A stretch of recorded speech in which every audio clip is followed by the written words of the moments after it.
Bonjour et bienvenue dans cette présentation des produits et fonctionnalités iCare. Nous allons aborder aujourd'hui la connexion des capteurs d'alarme sur nos enregistreurs.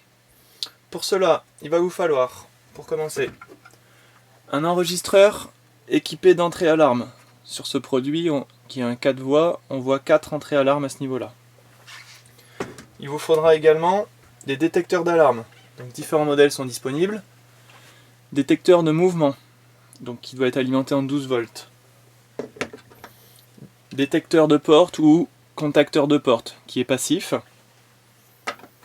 Et également bouton d'urgence.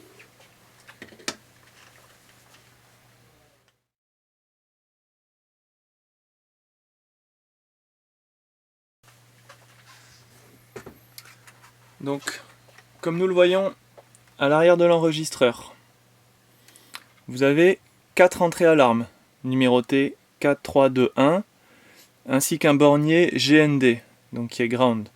Pour connecter votre contacteur d'alarme, vous allez devoir brancher un fil sur le ground et votre deuxième fil sur le numéro d'alarme que vous souhaitez.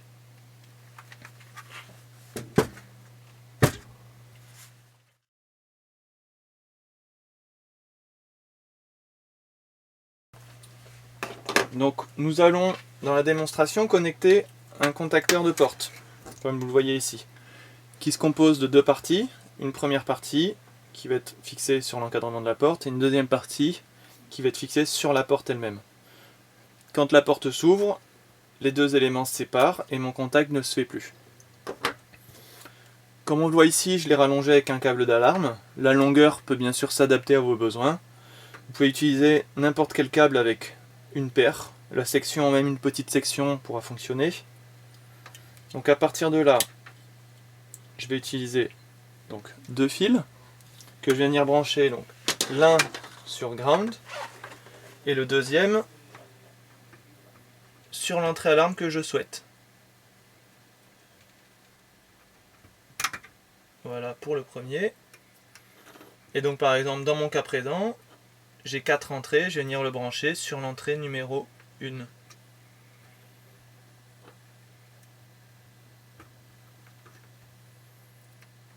Voilà, qui est fait.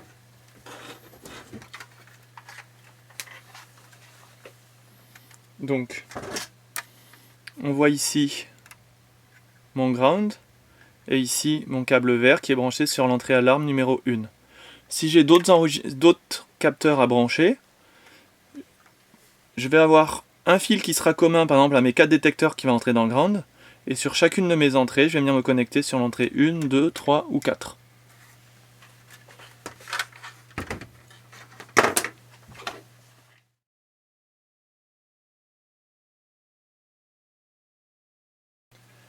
Une fois la connexion de votre entrée alarme réalisée, donc je suis venu en brancher un deuxième également à un bouton panique, vous pouvez alimenter votre enregistreur, éventuellement brancher votre écran, mais c'est optionnel, vous pouvez utiliser uniquement l'accès réseau, c'est ce qu'on va faire dans notre démonstration. Donc, par le biais du câble réseau, vous pouvez également venir alimenter une caméra.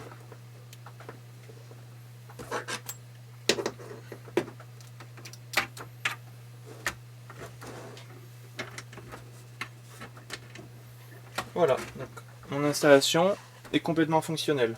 Enregistreur, entrée alarme, caméra, câble réseau, 12 volts, et comme on le disait, écran optionnel.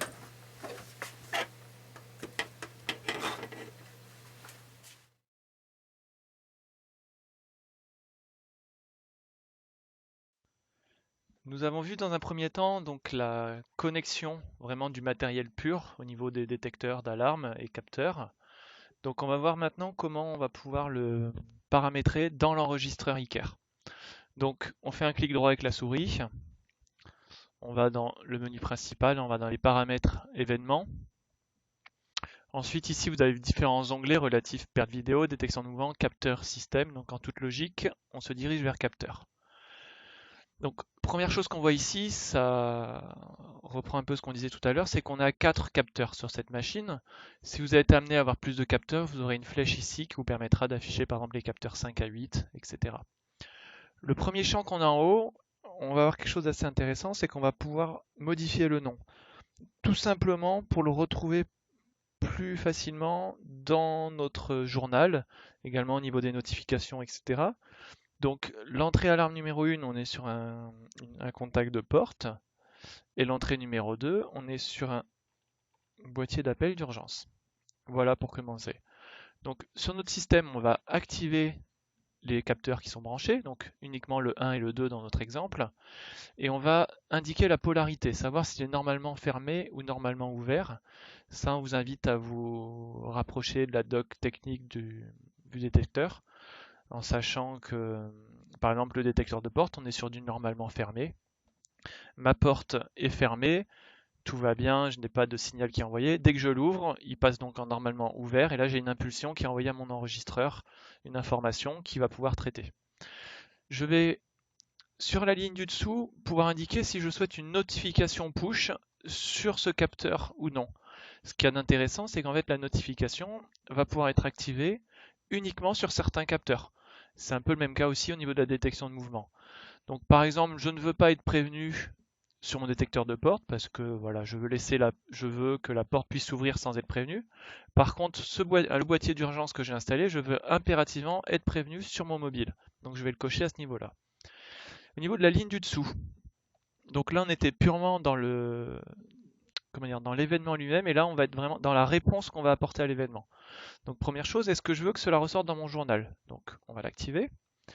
Au niveau du mouvement, est-ce que je veux que ça soit considéré comme un mouvement pour de l'enregistrement, etc. Donc on peut l'activer sur une caméra ou toutes. Ce qu'on va avoir ici, par exemple, on va pouvoir activer un pop-up.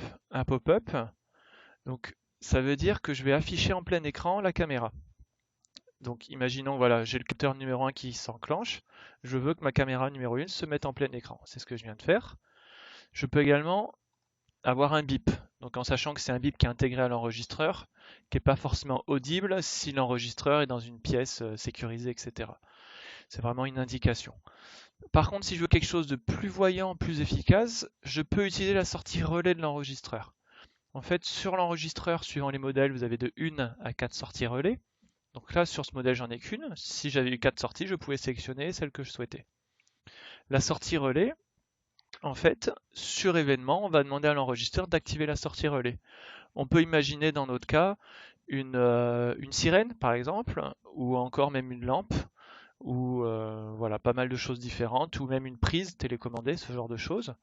On va partir du principe, là, dans notre exemple, on a mis un petit néon 12 volts, donc qui en fait va s'alimenter quand mon contacteur de porte va être enclenché. Autre info qui est très intéressante si l'installation est équipée d'un dôme motorisé. Donc imaginons que mon dôme motorisé soit sur l'entrée numéro 4. On va partir du principe, allez, cette fois-ci, on est chez un particulier. Donc j'ai un portail. Voilà, je viens de le modifier en haut. J'ai un dôme motorisé en numéro 4. Je vais enregistrer donc sur mon dôme motorisé une preset. On va dire que c'est la preset numéro 5 qui correspond au portail. Automatiquement, quand mon portail va s'ouvrir, l'enregistreur va envoyer un ordre à la caméra motorisée numéro 4 pour qu'elle se positionne sur le portail. Donc on peut avoir vraiment quelque chose de très fin au niveau des réglages du dôme motorisé. Donc ça après c'est la preset, combien de temps on va rester sur tel preset. Donc on va partir par exemple sur 10 secondes. Voilà pour... J'oublie pas de valider, très important, ne quittez pas, sinon vous perdez tout.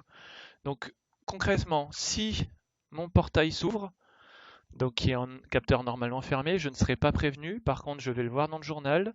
Je vais avoir la caméra 1 qui va se mettre en plein écran. Je vais avoir un bip. Je vais avoir ma sortie relais qui va s'activer. Et je vais avoir mon dôme motorisé numéro 4 qui va aller se positionner sur une preset numéro 5 pendant 10 secondes. Voilà quelque chose d'assez propre à faire. Au niveau, également ici, je peux retrouver des infos. Je peux également faire des envois d'emails.